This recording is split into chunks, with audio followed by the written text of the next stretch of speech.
welcome to Flip the Script Core Session 3, Objections, and how to counter them in a way that makes your prospects feel heard, understood, and want to take a meeting. My name is Beck Holland. I'm the CEO and founder of Flip the Script. Before we jump into the session, I want you to do me a teensy favor. Go to flipthescript.co and make sure that you download the deck for this session. It's going to be a really meaty session, and I want to make sure that you can follow along at every step of the way. Without further ado, let's go ahead and jump into the content. Why don't we start with an agenda? Frame up our time. There are going to be 3 different sections to today's session. Number 1, I wanted to cover a historical look at objections. What kind of objections is everyone getting in the industry? What are we typically saying to those objections, and are they working for us? Number 2, I wanted to go into a new system of how we can handle objections via call. And number 3, I wanted to finish off with how we can handle some objections over email, because typically they're going to be very, very different with those 2 different mediums. So why don't we start at a historical look at objections? We're all typically getting the same kinds of objections, even though we're selling different products. I know that's a general rule before you hit me up in the comments. There's going to be a couple of things that are unique to your industry or unique to your product in specific, but we're all typically getting the same high-level objections whenever I've been working with reps in the past. I say, what do you hear on the phone? What are your prospects saying whenever you're talking to them when they're not booking a meeting? So I put over here, this is certainly not an exhaustive list, but this is a few of the objections that are in common among most of the reps that I hear on the phone. So, not the right time, no budget, I'm running into a meeting, and send me an email. And I think that the intent here is very, very good whenever we're countering. We're saying, okay, these sometimes are true, sometimes they're shallow objections, sometimes they're a little bit more, they've got a little bit more depth to them. But typically, what I hear in the industry is that mostly people are using the following counters for these objections. So let's start at the top. For not the right time, I typically hear on the phone, well, when is a better time to call? The person wants to know, okay, if this is not the right time, when's a better time to call for this person so that I can make sure that I get a hold of them? Number 2, I hear no budget. And when I hear reps countering on the phone, I hear them say, well, typically people don't have budget for category creation and we're kind of new for the space, et cetera, but they try to overcome this objection by basically saying, like, I understand that you don't have this money lying around, but that's very typical for the people that we work with. The third objection counter that I hear for I'm running into a meeting, this is probably my favorite objection, by the way, and my most commonly used objection to people when they cold call me, is I hear people say the same as in option 1, when is a better time to call? If you're running into a meeting, I don't want to bother you, so when's a better time to call? And then the last one, send me an email. I typically will hear reps in the industry say, what should I include in that email? Should I include content that's specific to you? Do you want to know details on my product, et cetera, et cetera? The problem with all of these objections is, well, I'll let the next slide say it. They just don't freaking work. They just don't freaking work. I mean, compare it to your experience. I would always say compare, my opinion or anyone's opinions to your experience. But whenever I hear these objection counters on the phone, I typically don't hear someone say, hey, it's not the right time. And they say, when is a better time to call? And then they say like Friday at 8 p.m. And then they actually pick up the call at Friday at 8 p.m. Or let's say, your prospect says, send me an email. And then the rep says, what should I include in that email? And it's, again, a very, very good intent. And the prospect's like, oh, I don't know, like share over some details, about what's going, like what your company does or a couple of case studies that you're working with. And then the rep goes and works really hard and says, okay, I'm going to put all of that together. I'm going to send it over to you on Friday, Friday at 4. Sends it over at Friday at 4. And they never actually hear a response back. And I want you to compare this always and be very, very introspective to your buying process, not your selling process. So whenever you're buying something, what is the psyche that you're in? When a cold caller calls you out of the blue and you are doing something in your day, if you tell them the objection, I'm running into a meeting, or you tell them the objection, send me an email, or you say not the right time, or you say not the right person, or you say I have no budget for this, or you say no thank you, or you say I'm not interested, what are you really communicating to your prospect? or sorry, what are you really communicating to the person who's selling into you? What are you really saying to that cold caller? Are you telling the truth, or are you making up some kind of reason? And why, in that instance, are you making up a reason? So most of the objection handling that I have done in the past is sourced off of knowing my own buying behavior. And when someone calls me out of the blue and I just don't want to be on the phone with them, when I say, hey, send me an email, do I have any real intention of opening that email, reading that email, and answering that email? And in my case scenario, it was typically no. I was saying send me an email because I don't want to feel like a bad person, but I also wanted to get off the phone with the person, and I had no interest in really buying their product. So the problem with these counters at a very high level is, I mean, again, great intention, but I would say the base problem of all of these counters for these objections is you are countering an objection that is not the real objection. We are trained from a very, very early age to ask questions that aren't the real question that we're wondering. So a great example is whenever you're little and you go up to your mom or dad or, parent figure, and you say, hey mom, what time is dinner? I'm asking her what time is dinner, but the real question that I have is, can I have some kind of snack right now because I'm hungry and I want to eat something before dinner? So we are trained from a very, very early age to start asking questions that aren't the real question that we're wondering. And then we're also trained to give objections that aren't the real objection. So you'll hear this, all over all the time, whether that's in a personal nature or a professional nature. But sometimes when two people are dating, they'll say, like, it's not you, it's me. And that's not the real objection of why they aren't finding value in the relationship, but they're saying that because they just want to say something that will make the person go away and feel okay with it, that they don't feel like a bad person, that net they get the same result that they wanted, so they're going to tell you something that's not the truth. The truth is really, really tough, especially when we're being prospected into. And I think that the root is really, really nice. We're trying to be nice to people that we don't know and people that we do. And so we tell them something that sounds a little bit better. So the problem with these objection counters is not because they're not logical. It's not because they don't line up. It's because you're lining up to an objection that isn't the actual real objection. So when I say to someone like, hey, I'm running into a meeting, I'm not actually running into a meeting, what I'm really communicating to this person who's prospecting into me is that I don't find value in what you're saying to me right now. I don't know who you are, and I don't want to figure it out. I don't know who you are or what your product does or if I could use your product. And right now, the opportunity cost of spending the time to figure that out is not worth it to me. So you're going to have to try a little harder. So the 95-5 objection handling rule is something that I use, and this isn't a finite number, but that 95% of the time your prospects are saying something that's a shell objection or something that isn't the actual true objection. And 5% of the time, they're telling the truth.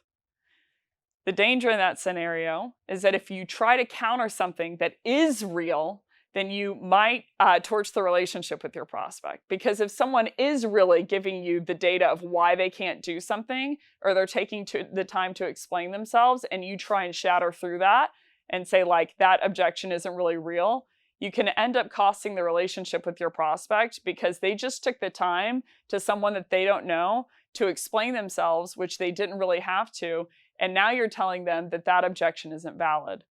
So how do we figure out which ones are in the 95 and which ones are in the 5? And how do we make sure that we take care of our prospect at each step of the way? And how do we make them feel understood throughout the process? So the first primary principle, and we'll get into how to counter all objections over call and email in a second, but the first primary principle that I want you to focus on, if you're watching this video, is to avoid at all costs the child ego state. If you go into the session on the 3 ego states and which one to be in whenever you're prospecting, I think that I go a little bit deeper in that of the 3 different ego states of parent, adult, and child ego state. Full disclosure, you want to be an adult. But for child ego state, it's a very, very unattractive ego state to be in whenever we're prospecting. So you want to make sure that you're not asking questions to prove an agenda. You're not asking questions to blame someone. You're not asking questions to criticize. You're not being mean to someone in the questions that you're asking. So be lethal in your actions and be very, very polite and respectful always in your tone and your words. So the four objections that I have over here, an example, just so you have it in the back of your mind, of when I say this kind of thing, I am in child ego state and my prospect is going to naturally not want to talk to me anymore, is whenever your prospect says no time, I hear some reps on the phone say, well, will you just give me a few minutes anyway? Will you just give me like a couple seconds here? Come on, man. Like, you know how it is. Like, I just want to give my explanation for 30 seconds, et cetera, et cetera. You were in sales once, et cetera. If you are going on some kind of monologue in this decorum right here, then you are sure enough in child ego state. So you want to make sure that you avoid this kind of ego state. The second example of child ego state is I typically hear when someone says, well, thanks for calling, but we're actually already using your competitor. And they give you a competitor that's not a true head-to-head competitor. The natural reaction in every sales rep is to say, well, they're not really my competitor because actually they're a sales engagement software and I'm a conversation intelligence software and we actually work together. We work with the same kind of clients. We use them, they use us, and we actually can go paired together really nicely for anyone who uses us simultaneously. So the prospect is like, hugs for the education, but I still don't want to talk to you. So if you are updating your prospect or you're correcting them or you're telling them anything that they're saying is not true or is unfair, then you are most likely in child ego state, and deep down you're getting your prospect to more and more want to hang up the phone just because of the ego state that you're in and what it triggers within their ego state. The third example that you want to avoid is when someone says, I'm not the right person. And I hear reps trying to counter that and say, well, actually, you are the right person because we typically work with VPs of sales and you're a VP of sales. So you are the right person. So thanks to the objection, but you're who I want to talk to. Again, it triggers all the wrong things, all the wrong feelings. And I know that this seems kind of touchy-feely if I had to accusation audit myself, but people won't necessarily remember the words you say, but they will always remember the way that you made them feel. So you want to make sure that if someone says you're not the right person, and I'll give you an example of how you can do this effectively, but you want to avoid saying, well, you actually are, and correcting them on the spot. And then the fourth example of child ego state that I hear is when someone says they have no budget. You know, I always say that budget is, asking someone if they have budget is kind of like asking a little kid after dinner if they're hungry. They say no. You say, I have ice cream, and they say, I'll make room. Right? So budget is a very, very subjective term, and it's a piece of information that, like, if someone really wants something and finds value in something, you will find them pulling budget from other things, you know, to make the room financially for this thing that they want because it's high value. So I'll never forget the quote that I read one time when it was talking about during the Depression, that people always find the money to drink, right? They're always trying to find that, you know, they'll pull it from, you know, who knows what, but they'll pull it from wherever just so they have the money to do the thing that they want. So with no budget, I typically hear people say, well, people tell me that a lot, but no one has budget for something like this, and we're category creation, but once you hear the value of my product, you'll go and find budget. Again, triggers all of the wrong ego state in your prospect and gets them to want to hang up the phone. So now we know we need to avoid child ego state. But what do we actually say to people over cold calls that will make them want to talk to us more? Full disclosure, objections are really tough because it's someone that's coming up with a reason, sometimes valid, really valid to them, sometimes not so valid to them, but they are in a very, very tricky state because if you say the wrong words, you'll make them feel unheard, you'll make them feel countered, and they'll dig their heels in and they'll want to stand by that objection more than ever before. So as a high-level principle, before we go into any of these options, for all of the different objections that I hear, I would say a very underlying principle of something that you want to be sure that you do is to listen to them. Don't be combative with your prospects. It's never a very attractive behavior whenever we're on the phone or over email. So you always want to listen to your prospect and make them walk away from the conversation feeling really heard, feeling really understood. So from a high level, our prospects are not the enemy. We are not warring against people on the phone. We aren't creating battle cards so that we can take our prospects down. Our prospects aren't bad people. They're not slimy, and trying to lie to us. They're saying some objections that aren't the truth because they have been trained by salespeople to not tell the truth because they are sold to all the time. They have experienced people with a really, really tough, pushy agenda, someone who always jams proposals down their throats. And that is the mantra of salespeople. And so I think we have the opportunity to change that by countering objections in a way that makes our prospect feel heard, understood, and want to move forward with you. So countering via call, I'm going to start with shallow objections and lump a lot of them in here. So like I mentioned earlier, here's a couple of shallow objections, but there's a lot of them in here. Send me an email, not interested, running into a meeting. I'm in a meeting and I took this call because I thought it was somebody else. I get that quite a bit. No time, etc. But if you can inherently tell on the phone, I'm going to give you a structure for all of these objections, but really it's going to come down to instinctually, how well can you read your prospect? So can I tell if this is a shallow objection? Can I tell if this is a deeper objection? Can I tell if this is actually not a really good time?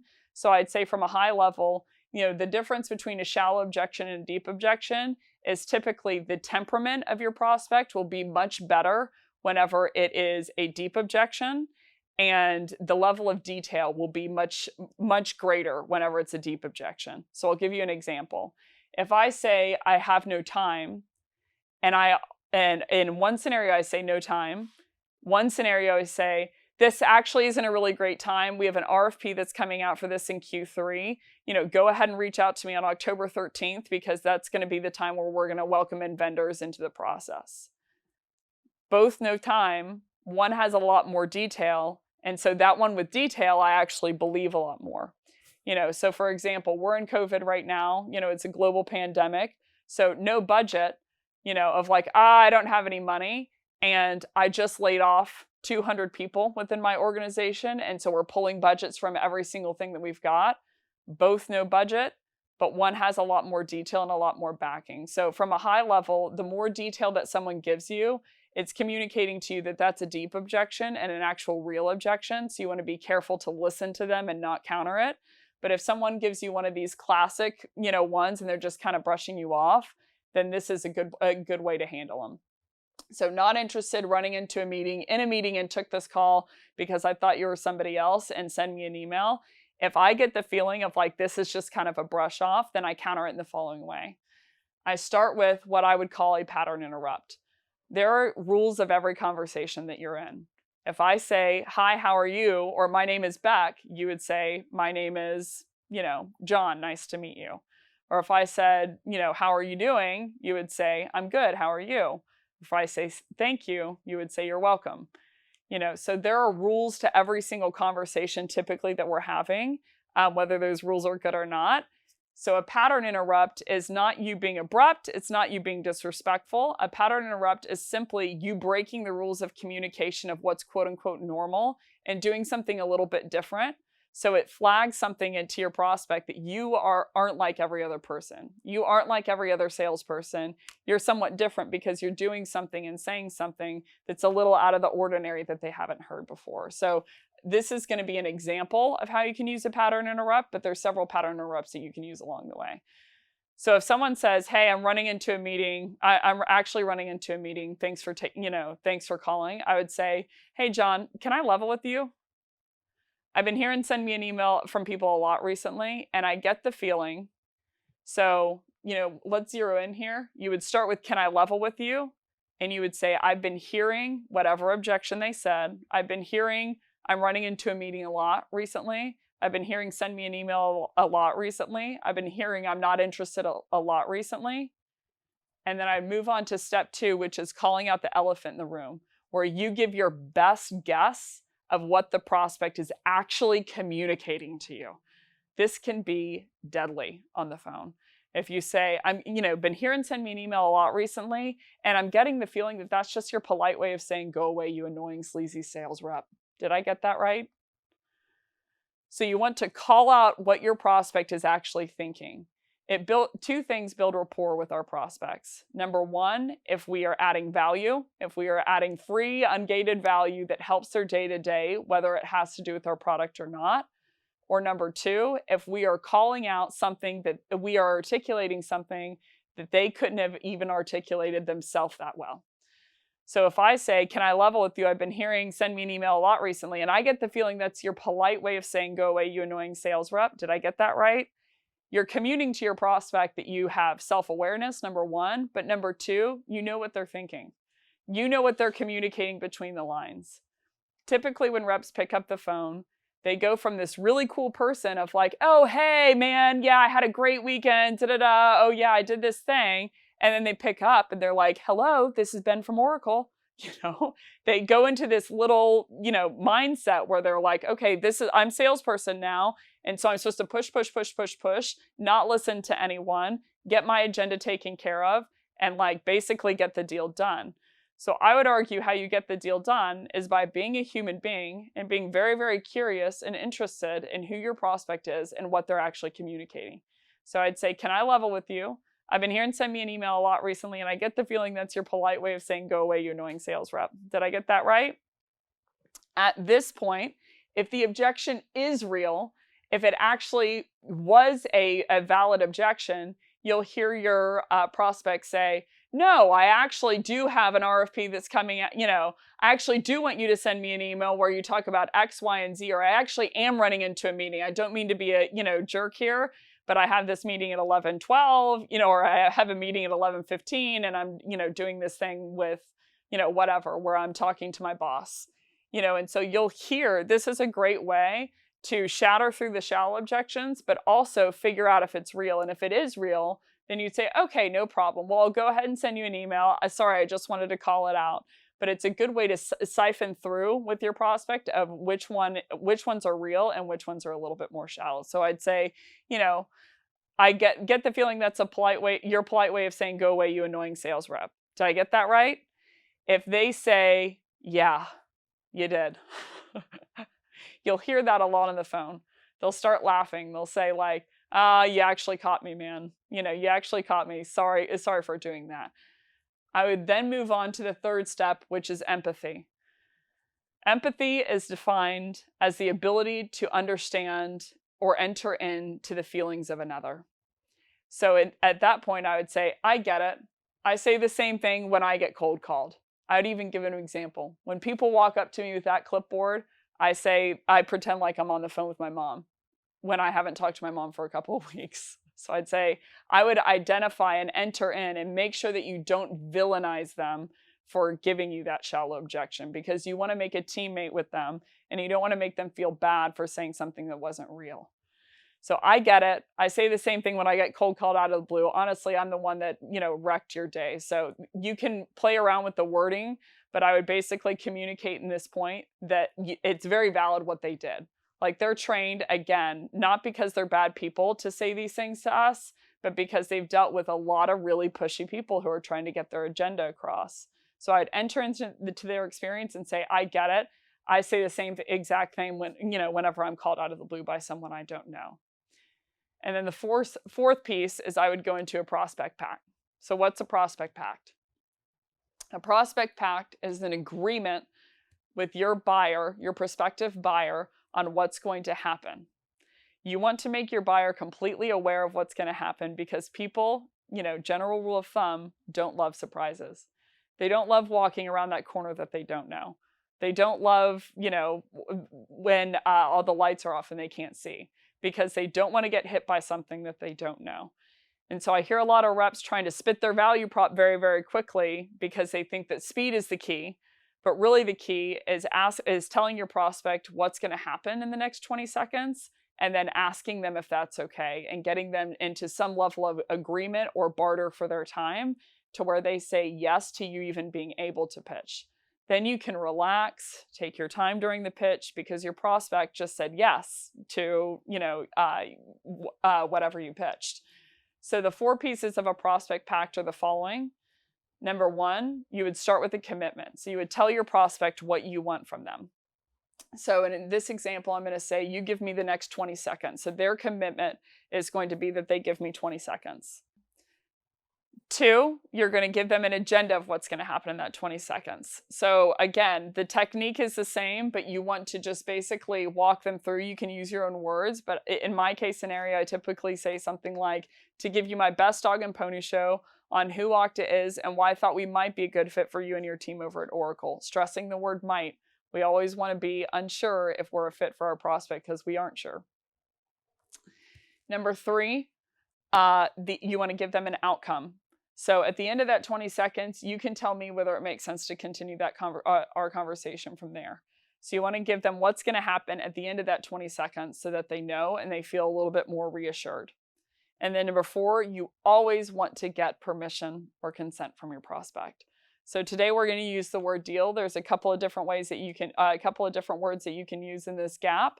But basically you want to outline for your prospect the commitment that they have to give, what's going to happen within that commitment, give them an outcome of what's going to happen at the end of that commitment, and then ask for consent to make sure that you're both on the same page. So how that sound like at a high level is, how about this? You give me the next 20 seconds to give you my best dog and pony show on who Okta is and why I thought we might be a good fit for your team over at Oracle. And at the end of that 20 seconds, you can tell me whether it makes sense to continue the conversation from there. Is that a deal? So you basically are wanting to strike up a barter with your prospect. When we're asking for our prospect's time, we are asking for the number one thing that they don't have enough of. It is their biggest asset, especially if they are in sales. So the number one thing that I hear when I ask people how they are, I'm good, but I'm busy. So we have a lot going on in our lives, especially during this time. And so you want to be very, very respectful and cognizant of asking for someone's time is asking for the actual goal that they have in their life. So you want to be respectful enough to ask for that asset as opposed to just billowing through. So again, from the top with all of the different shallow objections, not interested, running into a meeting and took this call because my cat's sick and I thought they were in the on and on and on. Or send me an email. If you can tell, if there's not a significant level of detail and you can tell in their tone that they're just frustrated and you're a cold caller and they're being called out of the blue, you want to make it human by saying, hey, can I level with you? I've been hearing send me an email a lot recently and I get the feeling that that's just your polite way of saying, go away, you annoying sales rep. Did I get that right? They say, you caught me. And I'd say, no problem. I get it. I did that to someone today. They cold called in to me. And I didn't want to feel like a bad person, so I said, shoot me an email, and I'm not going to read that email. At any rate, how about this? You give me the next 20 seconds to give you my best dog and pony show on who Okta is and why I thought we might be a good fit for you and your team over at Oracle. And at the end of that 20 seconds, you can tell me whether it makes sense to continue the conversation from there. Is that a deal? So that's how I'd handle all shallow objections if you can tell that basically there's an objection that is above the real objection. And typically that real objection is they just don't want to talk to you. They just want to get off the phone. So now let's transition over to I already have a solution. This is also one of my favorite objections. Actually, most of them are my favorite. I really like them. Yeah, I have a life for sure. So here are the 4 options of I already have a solution. It's not so in the box. Don't get mad at me for the nerdy detail here, but there are 4 different kinds of I already have a solution. Number 1, your prospect will say, I already have a solution and I'm happy with that provider. I already have Verizon Wireless and I'm happy with Verizon. Number 2, I already have Verizon Wireless, and they'll just pause. They'll give you no information after that. Number 3, I already have Verizon Wireless because, I'm really, really good. My whole company is using Verizon because I'm really, really good friends with their VP of sales and our daughters go to school together and we play golf together. So they'll mention some kind of political tie that they have underneath the cuff. And then number 4 is they say, I already have Verizon Wireless and it sucks. They'll give you some kind of pain point. They typically won't give you some kind of thing that they're struggling with the platform or with, a product that they're using that's a competitive product to your product, because they know that if they're using a competitive product and they have some kind of thing that's not working out and they mention it to you and you're a cold salesperson that they don't know, you're probably going to try and do what? You guessed it, sell into them. So they don't want to offer this information up, not because it's not real, but because they don't want to be sold. So whenever I walk into the Gap, or there was this jean shop back in the day, I don't know if they still exist, called The Buckle. I would walk in, and the first thing, I hope no Buckle employees or former Buckle employees are watching this, but I would walk in and they would say like, "Hey, so nice to see you. Like, can I help you out with anything?" And I'm like, "Oh my gosh, like so much. No, I'm good. I'm just browsing." And the reason that I said that is not because I didn't want help. Help is free, right? It'd be really, really nice for someone to size me up and, figure out what kind of jeans would look good on my body, etc. But the reason that I didn't want that salesperson is because I knew they were going to try and sell things to me, right? And I just wanted the ungated version where I'm saying, okay, I'm looking at these jeans and I'm going to figure it out. So I just say, I'm just browsing, not because I didn't want help, because I didn't want to be sold. I'm going to tell you a quick story and then we can go into how to counter all of these. I was shopping for shoes when I did this, the Flip the Script tour, before I did the Flip the Script tour. And I was looking for something very, very specific. So I walk into a Nordstrom and a salesperson walks up, and I had looked at all the different shoes that were available. And basically the salesperson walks up and they said, "Hi, is there anything that I can help you with?" And I said, "No, there actually isn't. I don't see what I'm looking for." And they go, "What do you mean by that?" And I said, "Well, I'm looking for this boot." I was kind of nervous at this point because I'm like, "Oh, this is a salesperson and I don't want to talk to him." I said, "I'm kind of looking for these boots that are combat boots, but they're the perfect flavors between modern and, super cleaned up, but also, a little bit more grungy. So I'm trying to look for that perfect pair of shoes that's right in the middle, right? To where it's not too buttoned up and it's not too grungy and like, untied, looking messy." So the salesperson looks at me. I'll never forget this. "Darren, if you're watching this, such a good salesperson." He said, "Okay, yeah, we don't have anything like that." And I was shocked. I said, "What do you mean? Say it again." He said, "Yeah, we just don't carry anything like that. We have this pair of, Doc Martens, but I don't think that that's what you're looking for." I said, "Yeah, it's a little bit off. I thought about the Doc Martens." He said, "But there is a store that I think that you might like." He gave me the URL for the store that he thought that I had this pair, that had a pair of shoes that I would like. And I ended up buying those shoes. I'm like, "You're right. This is the perfect, like, Beyonce mixed with Katniss Everdeen and Fight Club, like the whole thing. Very buttoned up, but also very, very modern and cutting edge."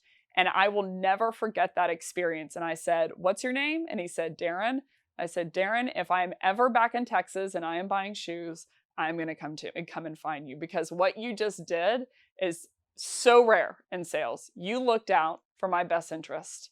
When I told you what I was looking for and you knew there was an option with the Doc Martens, you basically didn't pitch that to me because you knew that what wouldn't truly make me happy. So instead of trying to get the sale made, he went for the long-term sale. And now every single time I've bought 3 more pairs of shoes from him, because every single time that I want shoes, I know that he's going to have my back if something doesn't look good. So when it comes to selling people, you always want to keep in mind, to be after their best interests. But pain point, people are going to give them to you, point being, very, very rarely, because they don't want to be sold. If they do give you one and you're lucky enough, I would take them down what I call the pain pulse. So a pain pulse, there's 5 different ways to a pain pulse of questions that you can ask your prospect to basically understand the pain a little bit more and help, script your pitch a little bit better, but another conversation for another time. So if you go to the session, I believe cold calls, I cover the pain pulse if you want to go check out that session. So let's start with happy with the provider. So let's say they say, "I'm using," I don't want to counter them, "I'm using Drift and I'm really, really happy with them." I want you to ask yourself for a second, if someone has ever cold called you and said, "Hey, I'm with AT&T or Verizon Wireless, I was calling about your service, are you using it?" Or like, "I was calling to sell you some kind of cell phone provider." And have you ever told someone, "Hey, I'm using AT&T, or I'm already using Verizon Wireless and I'm really, really happy with them," even when you weren't? Why did you tell that person that you were happy with that provider? Typically the reason is because you don't want to go into this spiel and you're happy enough to where you don't want to go through the opportunity cost of change necessarily, but you're not truly, truly happy with Verizon Wireless. There's a couple of things about the product, maybe there's some dead zones, etc. And so you're not 100% happy, but you say it anyway just to get the salesperson off the phone. So if someone says, I'm using, let's say, I don't want to use any, I'm using Drift, and I'm actually really happy with them, and you're from Intercom. I would say, hey, I'm glad you have everything covered. That's great. So do you mind telling me a little bit about your experience? Why did you buy them originally? They'd say, oh, well, I bought them originally because I wanted to convert website views and and, understand, a little bit more about the traffic that was coming to my website and how I could convert that into demo requests. I would say, how have you deployed it on your team? Ask a couple of questions, get some context. And then afterwards, I would say, well, it sounds like it's probably not the right time. Sounds like you have everything covered, and I'm really glad that you're having, such a great experience with them. And I'd say one more question before I go. Out of curiosity, if they could do one thing better, what would it be? And they'll say, the UI is a little messy. And I'd say, interesting, what do you mean by that? And I would start to pain pulse them. So basically, if someone says that they are using a competitor, someone says they are using a platform, if your first instinct is, and it has been mine in the past, is to mudsling and tell them all the reasons of why that competitor isn't awesome and why you are way better, if you are talking to the right person, you are talking to the person who chose that provider. So you are insulting the decision of the one person that you want to earn time with. So instead of fighting them and saying how you're so much better, or, now do you want to drive the Ferrari of this platform because you've been driving the, you've been driving the Toyota Camry, I would say, be very, very curious as to why they bought that to begin with. Be like, I'm glad that you have everything covered. Have the integrity to talk a little bit well about your competitor. Oh, that's great. I typically hear that people have, this experience with them X, Y, and Z. I've even gone to the lengths of teaching people who are using my competitor how to use that competitor better.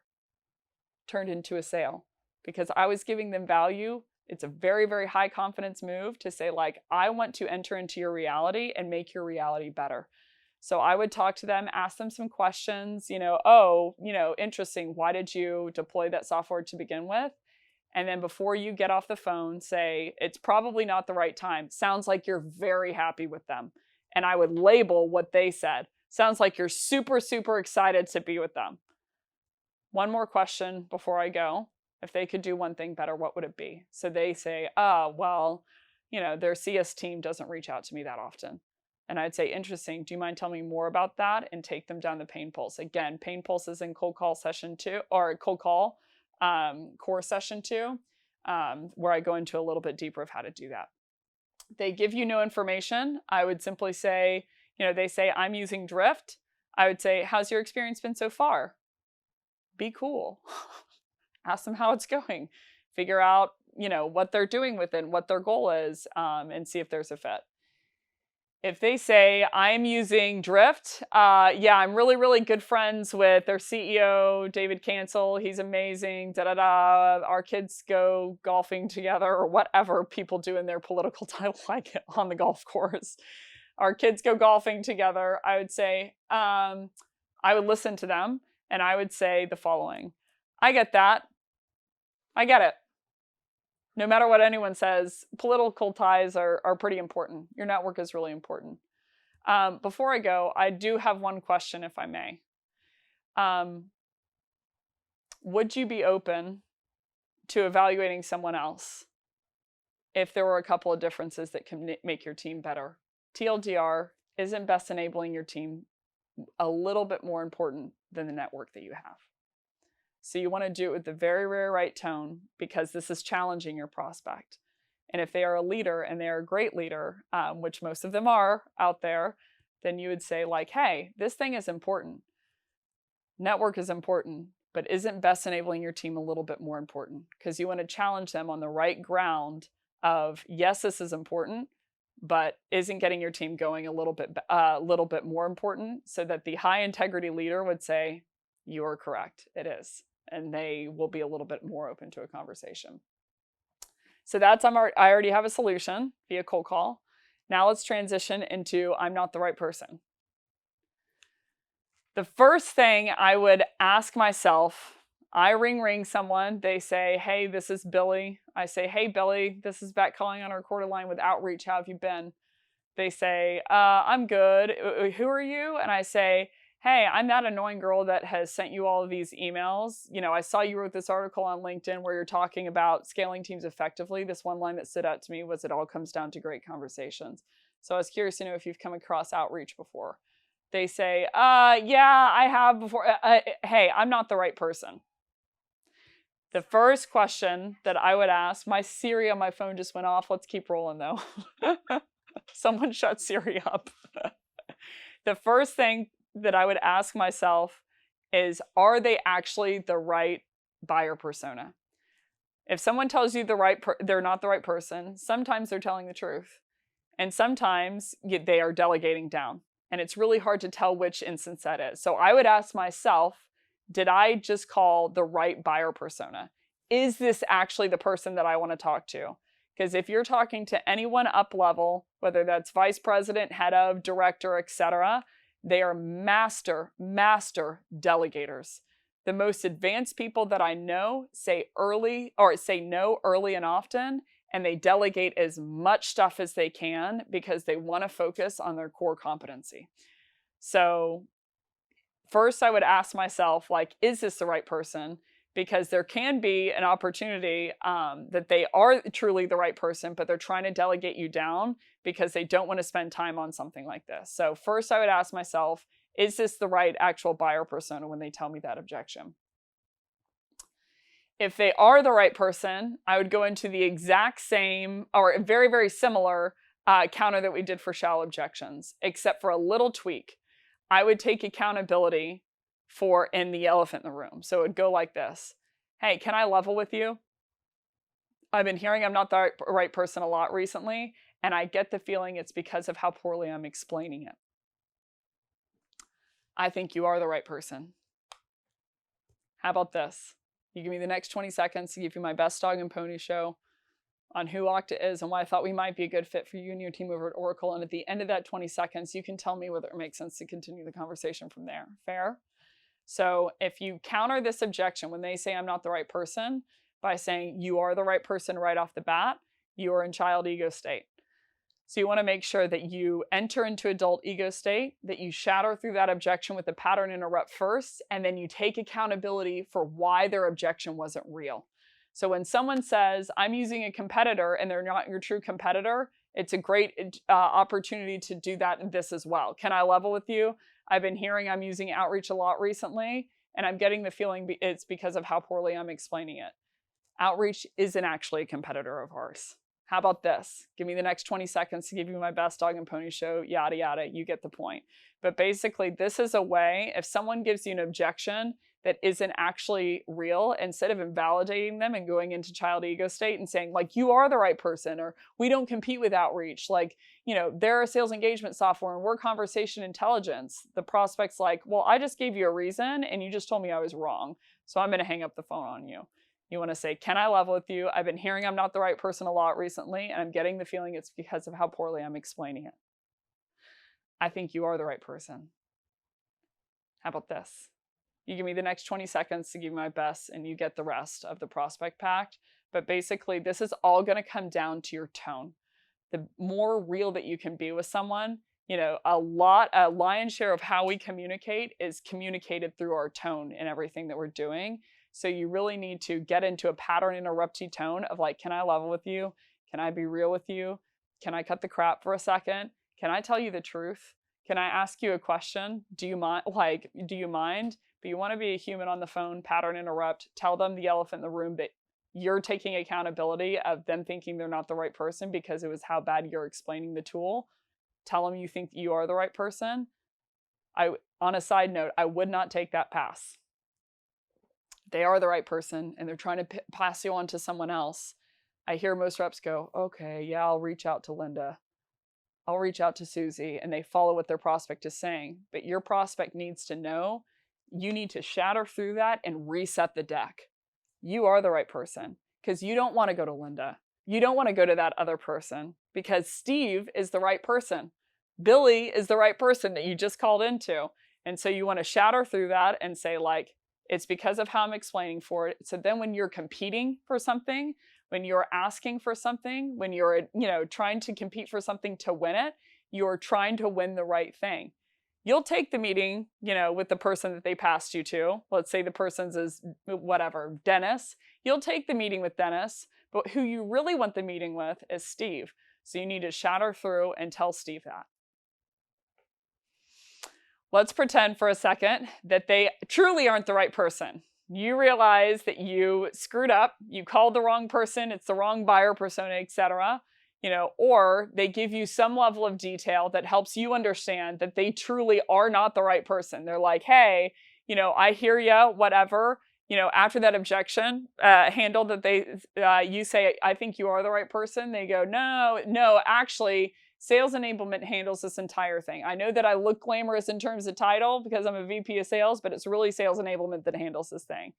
At this point, I would follow the following map. There are 3 types of when someone says they're not the right person and they truly aren't. They're going to say, I'm not the right person and I don't know who is. I'm not the right person, and they'll pause. They'll say nothing else. They'll say, I'm not the right person and John is. That's the most least likely case is going to be they actually give you a name. So let's start with, I'm not the right person, I don't know who is. In all 3 of these cases, how the conversation needs to end, which is why this nerdy, wizardy map ends here, is thank you for the direction. I'll let you know if I'm able to get some of their time. If you get someone on the line, you have done something that's very, very rare during our day.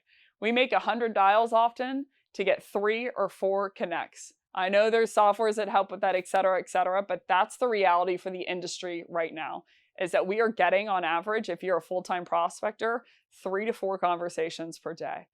So regardless of who you're talking to, you need to leverage that conversation, right? So you have just gotten a hold of someone, you need to make some kind of progress in the situation.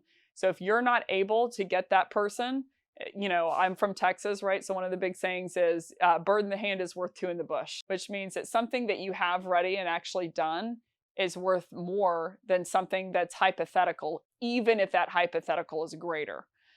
So whenever you're talking to someone on the line, even if they're not truly the right person, they are still valuable. They're valuable to you they're valuable, period, but they're valuable to you whenever you're selling. Even if they're an IC or an individual contributor, even if they're an intern, even if they're not necessarily the right person, you want to communicate respect and build rapport with that person, because tech and this industry is very, very small. And you can start making a reputation for yourself. Everyone makes a reputation for yourself because this community is so small. So you want to make sure that that's the right reputation by treating everyone, regardless of who they are, with respect and with value. So a way that you can do that, regardless of these 3 options, if they say, I don't know who is, I'm not the right person and I don't know who is, I'm not the right person and they pause, or I'm not the right person, they give you a name. We can go through the 3 different buyer journeys here, but you want to end each one of those conversations by saying, thank you for the direction. I'll let you know if I'm able to set up some time, because in the off chance that you aren't able to set up some time, which is about 50-50, you want to pave the way by saying, I'll let you know if I can set up some time, because then if you aren't able to set up some time, you now have paved the way that you can re-enter the relationship and go and leverage them to get advice, get direction, or ultimately maybe get them to get out of their chair and go get the meeting for you. Sneaky. So let's start with I'm not the right person and I don't know who is. This happens if your prospect is telling you, I'm not the right person and I don't know who is. It's because they have been hit with annoying salespeople in the past who they know that's the next question. Okay? So if they tell you, I'm not the right person and don't know who is, know that you have somehow in your tone, you have triggered to them that you're a salesperson and you're at an odds in the conversation. Meaning they're going to another stage to say, before you even get to the question, to clip your question so that they can get off the phone. So at this point, you want to talk very lightly, respectfully, and basically, in a respectful way, exit. no worries, I'll do a bit of digging and see if I can get someone who might be a little bit more relevant to this. Sorry to interrupt your day here. I appreciate the direction. I'll let you know if I'm able to set up some time with someone.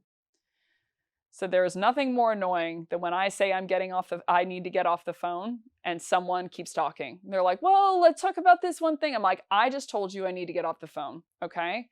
So if they go to this length, know that they are not in a good place, and you just need to say, I'll do a bit of digging and find someone more relevant, thanks, and I'll let you know if I can able to set up some time. If they say I'm not the right person and they pause, they're basically asking for you to say something and ask a question.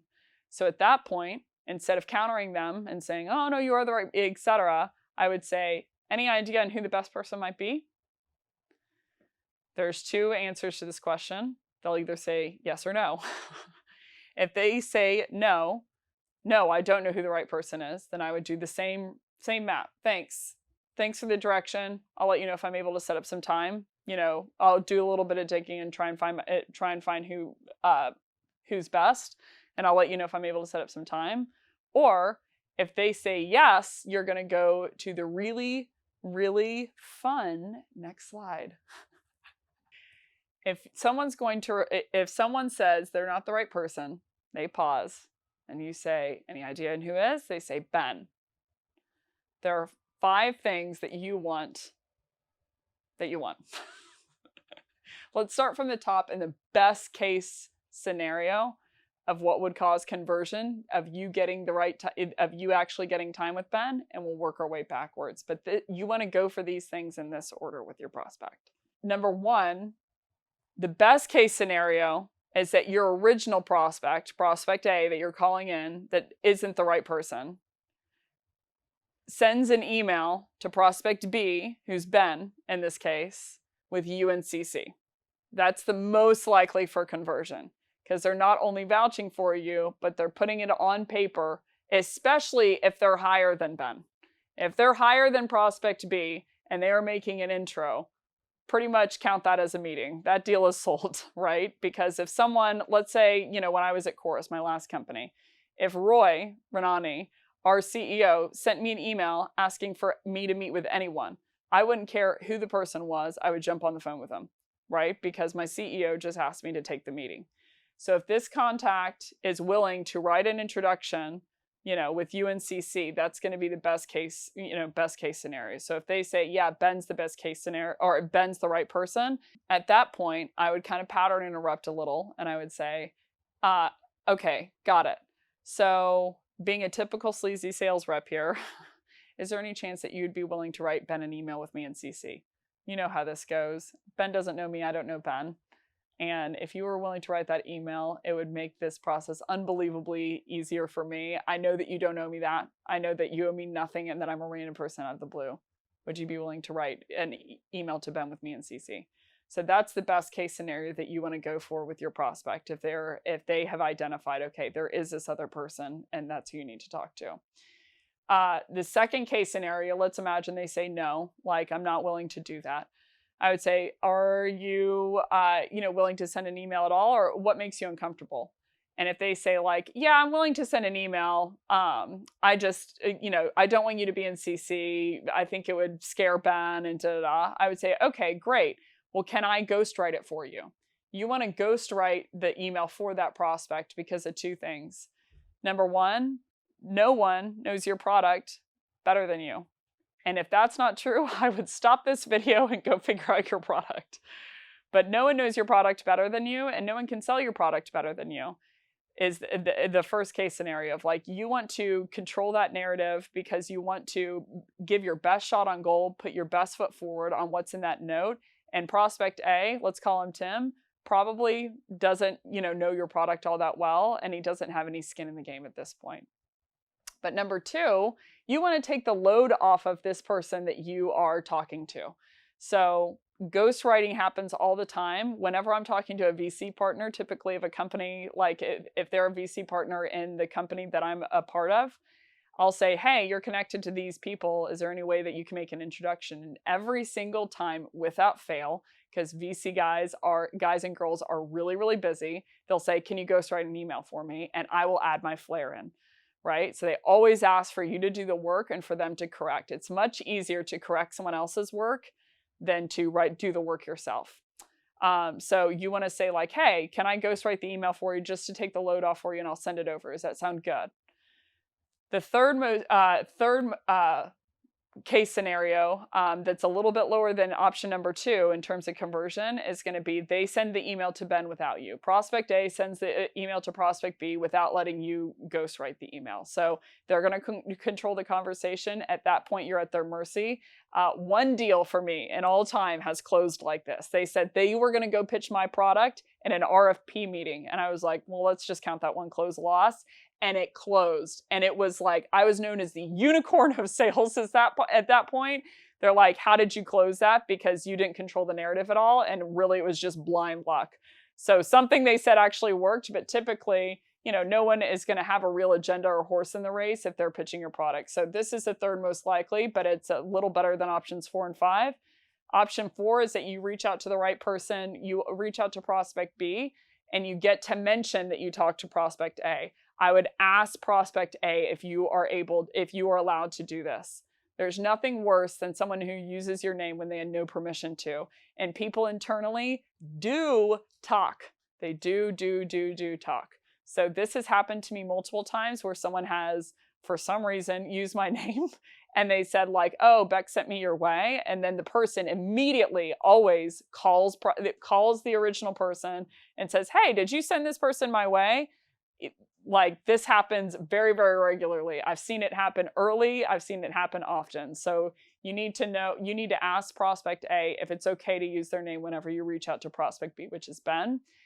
And then the least likely scenario, sometimes people don't even want you to do that because they don't know who you are and they don't know your product. They were simply passing on the information of who is the right person, but they don't want you to use their name because they aren't condoning what you're doing, right?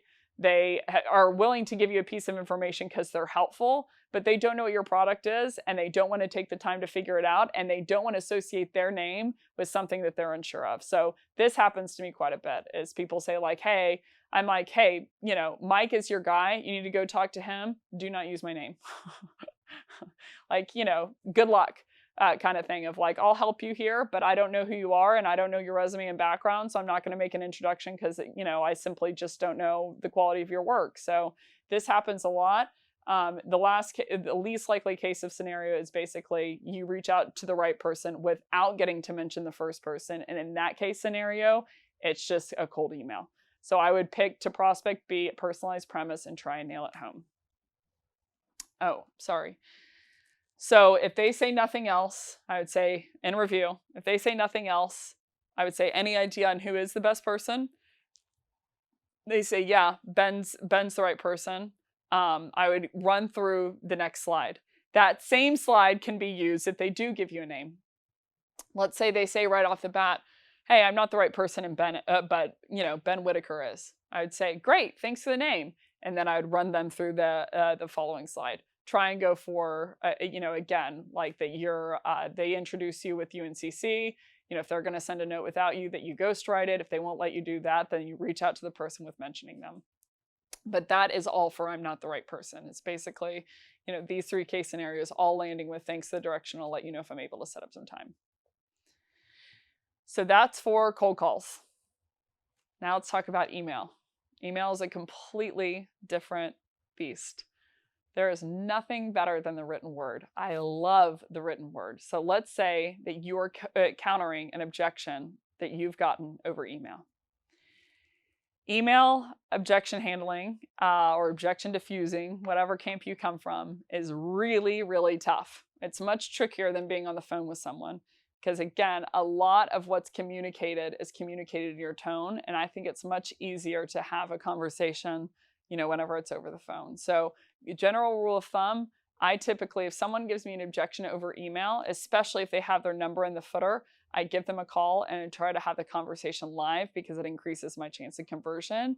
And it also gives me a chance to meet that person and either thank them, or just, associate a name with a face, etc., so that it makes the relationship a little bit sweeter. But let's talk about shallow objections over email. I have listed a number of shallow objections over here on the left-hand side, but basically, again, most shallow objections are all the same in terms of what they're trying to communicate to you. They're not interested. They, want to close out the relationship, and they just want to end it. These are a little bit more rare, shallow objections over email, full disclosure. Typically, people are giving you a shallow objection whenever they're on the phone because you've got them caught in the moment and they want to get off the phone, but they don't want to be mean, but they don't want to buy, right? So someone over email is not typically going to give you a shallow objection, because if they wanted to give you a shallow objection, it's very, very easy to just do what? Not respond. So they're not really usually going to take the time to do this. So anywho, but if they do, if they say like, I'm not interested, not the right timing, no thank you, etc., and you feel like it's a shallow objection, you're like, I don't know if this has merit, the first thing you want to do is, you guessed it, give them a call. So I would call 3 times. I, get pretty crazy at this point. I'm like, okay, I really need to talk to this person. So, if someone doesn't see your number, I wouldn't call them back necessarily right away because they might be mad thinking that it was something really important. So I would call them 3 times throughout the day. But you basically, at this point, you really need to get a hold of this person, because it is a quote unquote ticking time bomb. Meaning if someone just sent you an email back, you have a very limited window before they forget who you are and the context is irrelevant. So I would call them 3 times during the day, not back to back, and I would say, and deploy the structure. I would self-deprecate a little bit and give them some context, go with the pattern interrupt, call out the elephant in the room, and give them a prospect pact. So what that would sound like is this. Mike picks up and I say, hi, Mike, reason for my outreach is I'm the annoying girl that keeps sending you all these emails, the one that you just responded to my message. Thank you for responding, by the way, and you said not the right timing. I would pause. Mike will say, oh yeah, sometimes he'll give you actually some grit, some detail, and it was a true objection, and you can go from there. But let's pretend for a second that he said, yeah, it isn't the right timing. I'd say, hey, can I level with you for a second? I've been hearing not the right timing a lot recently, and I'm getting the feeling it's your polite way of saying, go away, you annoying sales rep. Did I get that right? He says, yeah, you did. I'd say, I get it. The empathy portion, I get it. I do the same thing to cold callers and cold emailers. How about this? You give me the next 20 seconds to give you my best dog and pony show on who Okta is and da-da-da. You get it from there.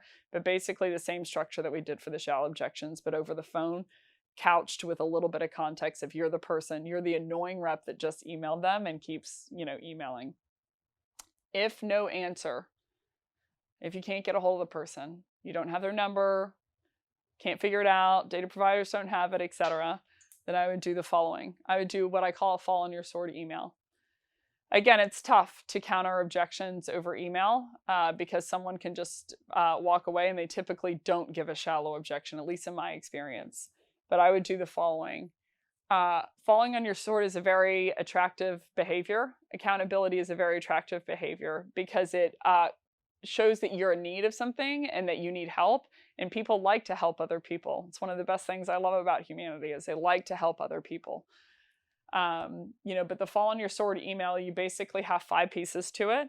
So if you can't get a hold of them and you can't call, I would say I wouldn't try and counter it. Someone who takes the time to respond to a cold emailer and say it's not the right timing or no thank you, it sounds like they're a little hyped up, they're a little mad and they spent the time to do that. So I would say, no worries, I won't send you any more messages. Number 2, I would fall on my sword. Really hope I didn't overstep my bounds with you. Number 3, I would value add without an agenda. I know, right? Give them some value without an agenda. Given your team size, I actually thought you might like this article that I read on, scaling teams effectively. One line that really helped me was, it comes down to conversations that people are having. I would make sure that it is third-party content. It is not about your company. It does not prove how awesome your company is, because this needs to look and appear agendaless. You need to give them some kind of value. It doesn't have to do anything with your space even. Just a pain point that they run into their day-to-day that you want to help them with. So I would say it's much, much better if it actually doesn't have to do with your industry, like your specific industry. So people look around to other people who help them, regardless of what they help them with. There's been sales reps, that have, when I was in the hospital, sent me flowers for no other reason than to just send me flowers. I'm a repeat buyer of that person, even though I had gotten rid of them in the past, because they took the time to care about me and send me value regardless of, whether it was something was in it for them. So at this point, you want to say, given your team size, I thought you might like this thing on, scaling effective teams. One thing that was mind-blowing to me was when it says that your buying behavior is actually the first two things that you consider are peer-to-peer and G2 reviews or dark funnel reviews. I thought it was super interesting. The fourth piece, I would tell them that you're a fan of their company if it's genuine. Always be genuine, right? So I'd say like, hey, I'm so excited on where Okta is headed. So excited about where Oracle is headed.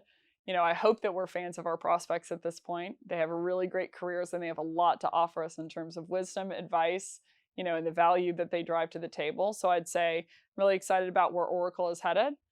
And then I would do what I call the hard walkout principle. Let me know if I can ever be any support to you or your team down the line. So you're basically from the top saying, no worries, I won't send you any more messages. Really hope I didn't overstep my bounds here, falling on your sword a little bit. Given your team size, I thought you might, on a side note, I thought you might like this article given your team size on scaling effective teams. Especially point number 3 blew my mind when it's talking about how you should counter objections. So excited about where Oracle's coming, and let me know if I can ever be of any support to your team down the line. Sales, regardless of what anyone tells you, is a long-term game. So you want to act very, very attractive in this behavior because them buying from you in the future is predicated on how you act now. So if I can't get a hold of them and they have that kind of temperament of they're sending me an email back that's kind of spicy saying, no, thank you, not interested, not the right timing, then I can't get a hold of them over cold call, I would not burn that bridge and I would send them a fall on the sword email. You'd be surprised, shocked at the answers that you'll get. Let's talk about I already have a solution very briefly, and then we can, I think we have one more and then we can close out. I already have a solution over email, very, very similar to I already have a solution over call. You have 4 different kinds: happy, no info, political ties, and pain point. 3 of them I would call to counter on the phone. 1 of them I wouldn't. Happy with the solution. I have political ties and they give you a pain point and they're basically just asking you to sell them software at that point. Those 3, I would call them to try and counter and have that conversation on the phone. The only one that I wouldn't is if they say I already have a solution over email. I would be cool. I would calm down. I'd send them an email back and say, how's your experience been so far? And start an open dialogue with them there. It's not a high pressure situation at that point. They simply are using someone and you want to figure out a little more details as to why. So I wouldn't go full nuclear here and try and call them on the phone. I'm not the right person over email. This one's a little bit more fun than I'm not the right person over the call. You don't have the nerdy dynamic map, but you do have another map here. There are 6 steps to countering I'm not the right person over email. Let's pretend that you called the person. They said I'm not the right person over email. You called them. They didn't pick up. Then I would deploy this 6-step process. In my experience, this 6-step process has anywhere from 80 to 85% conversion rate, not only for me, for other reps in the industry, who basically deployed it and have been sending over emails back to me. So it's very, very meticulous. It's a lot of, time spent sending 6 emails, but I would argue that if you've done all of the hard work to get someone to respond, that's 90% of the battle. And then the last 10% is how you handle the objection. So I do think it's quicker to do this than to just start over with someone else. The first step, you want to bind yourself to prospect A. They say, I'm not the right person, and they're truly not. I would say, hey, any idea on who is? They say, yeah, it's actually Ben. I would say, great, thanks so much for the advice. I will reach out to Ben and let you know if I'm able to get a hold of him. So bind yourself to prospect A, because if you can't get a hold of Ben, you want to come back in. Number 2 is I would reach out to prospect B, which is Ben. Hey, Ben, I was talking to Tim the other day and Tim mentioned he suggested that I reach out to you because he said that all of sales enablement rolls under your umbrella. More importantly, and I would give Ben some kind of custom pitch based on his LinkedIn. More importantly, I saw you wrote this article on LinkedIn where you're talking about scaling teams effectively. What really resonated with me was point number 3, where you said that it all comes down to the conversations that you're having.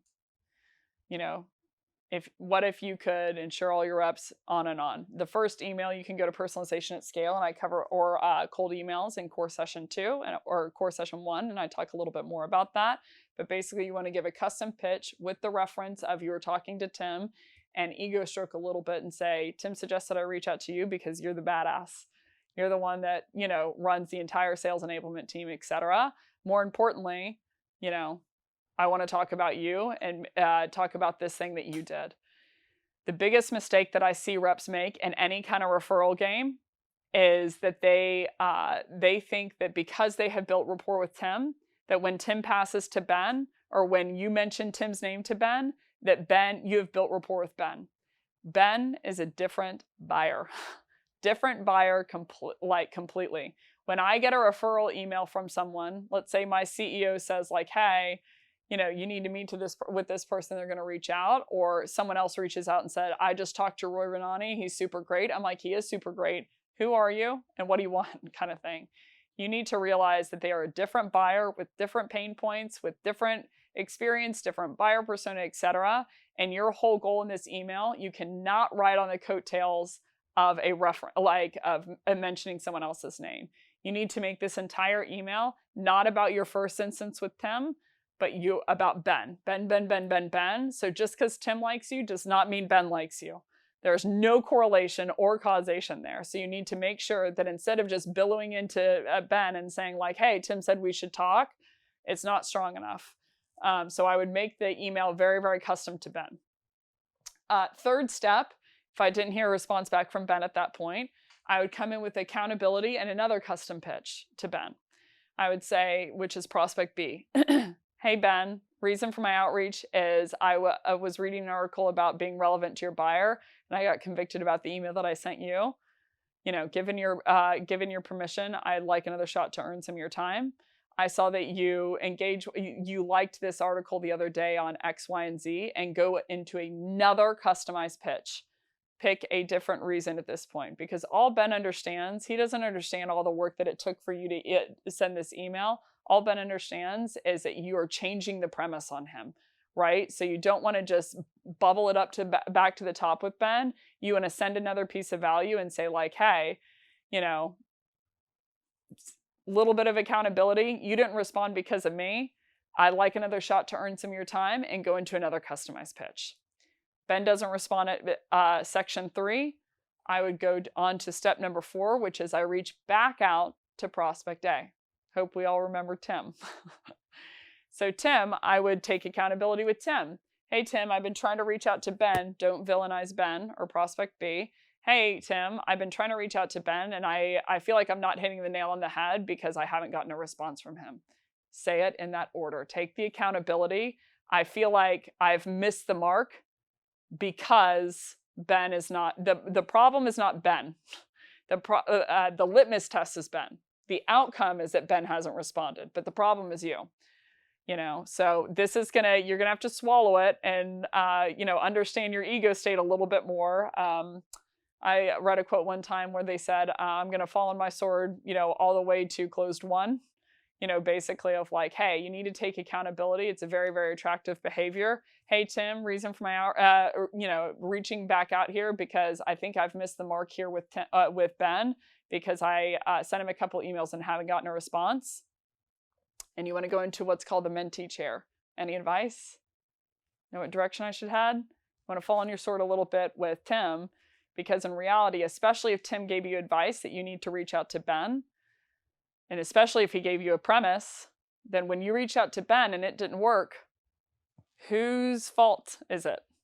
It's really Tim sees some kind of ownership of he tried to give you advice, he tried to give you directions, that directions led you to the wrong spot, and so now Tim feels bad and he wants to do something about it because he just wasted your time, deep down.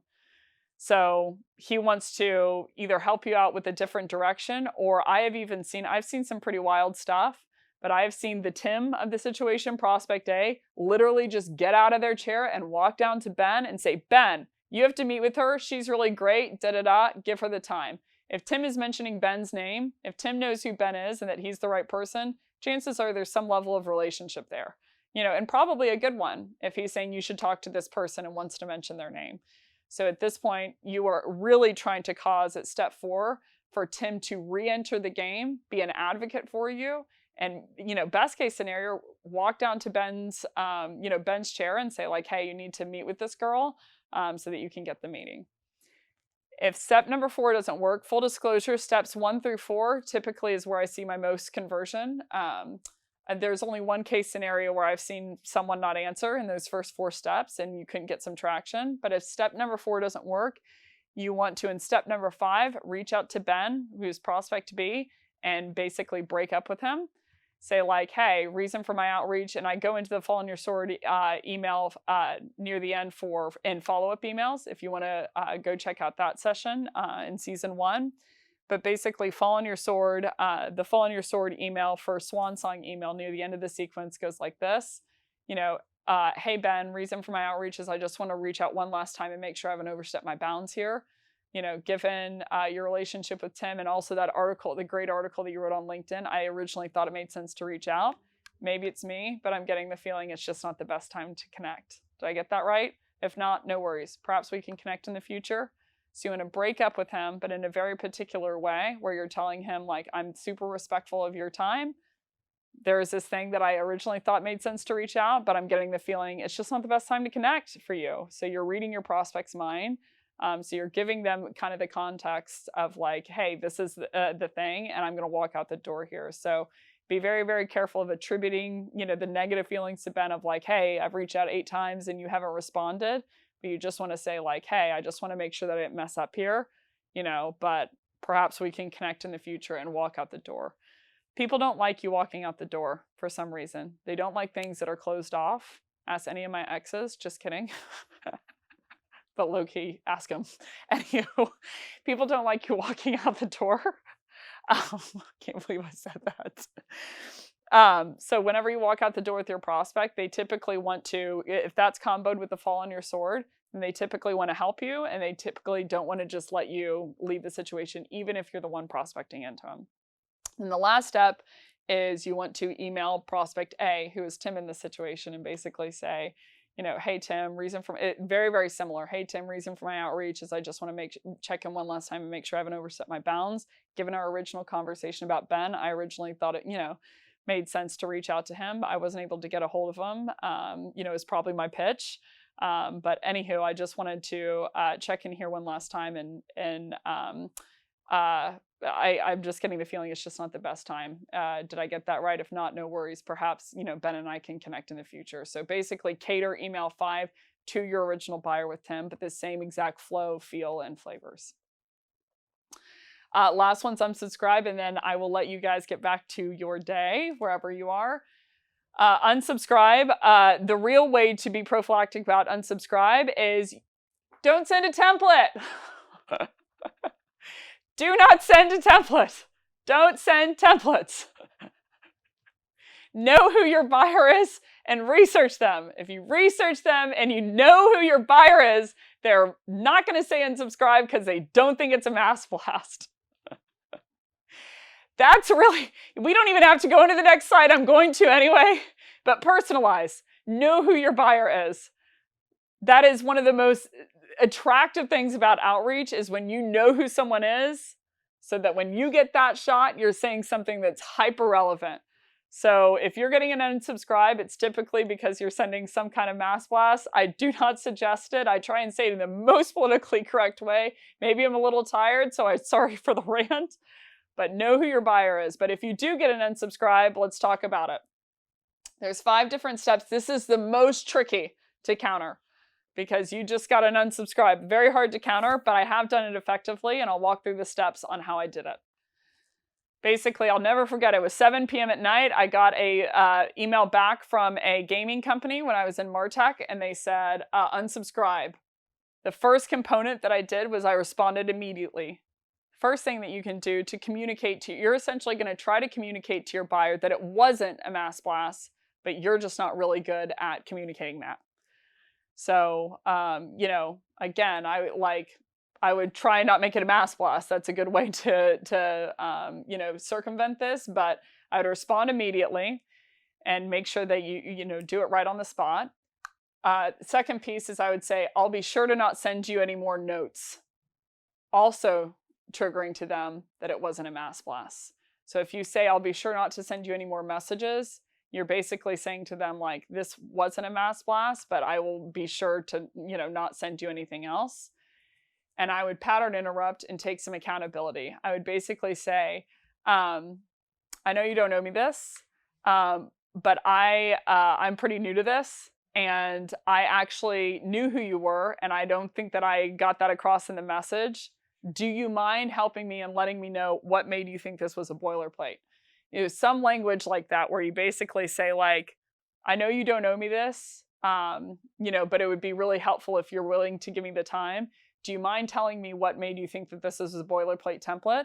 You know, because I want to make sure that I circumvent that in the future with other buyers. I certainly didn't mean to disrespect you here. So you're basically reaching out for some kind of mentorship, you know, some kind of partner here who's going to tell you why they thought that it was a mass blast.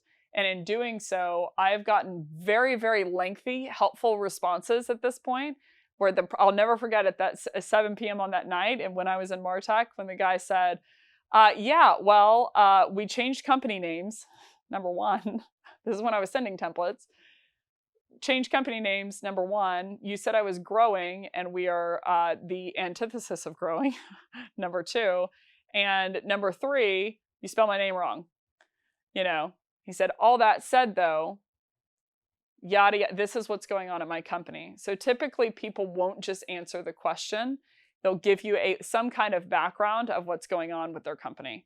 So they won't just say, like, you know, no, that you're fine. They'll say you're fine, and then they start going through some level of detail, which is the information that you need back from someone. So in all of this conversation, you're trying to get a conversation and dialogue going with your prospect to where they don't see you as a salesperson, they don't see you as the person in the car, because then they're less likely to cut you off because they see you as a human being. So in this response, you're basically from the top, responding immediately, say, I'll be sure to not send you any more notes. I didn't mean to, I certainly didn't mean to offend you.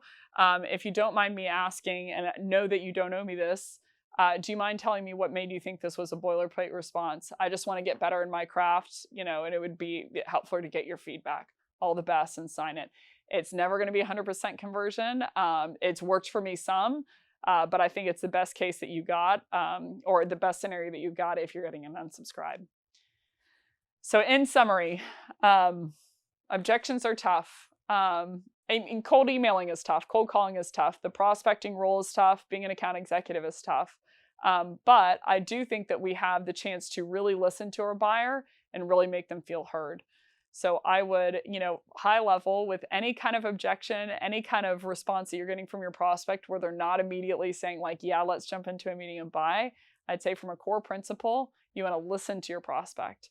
You want to help them feel understood. You want to know more about their business, and you ultimately want to be an advocate in their corner. And how you do that is by knowing who they are and taking a listen every single time that they're opening their mouth. So that's everything. Thanks so much, everybody, for watching. If you like this session and want to see more, go to flipthescript.co, and we've got a bunch of different sales topics and videos on there. And if you really like this session and you don't object to it, go to Flip the Script on LinkedIn and be sure to give us a follow and tag a top 2 couple of takeaways so that I can know what you like from the session. Either way, hope you're having a great day.